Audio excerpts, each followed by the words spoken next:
Hello guys, in today's video I'm gonna show you how to make everyone can send you a message on your account on Roblox, easy and quick.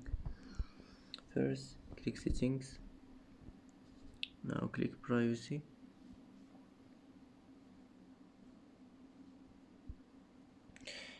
and here as you see you will find here you can message me, click on it, and now just click everyone, and that's it.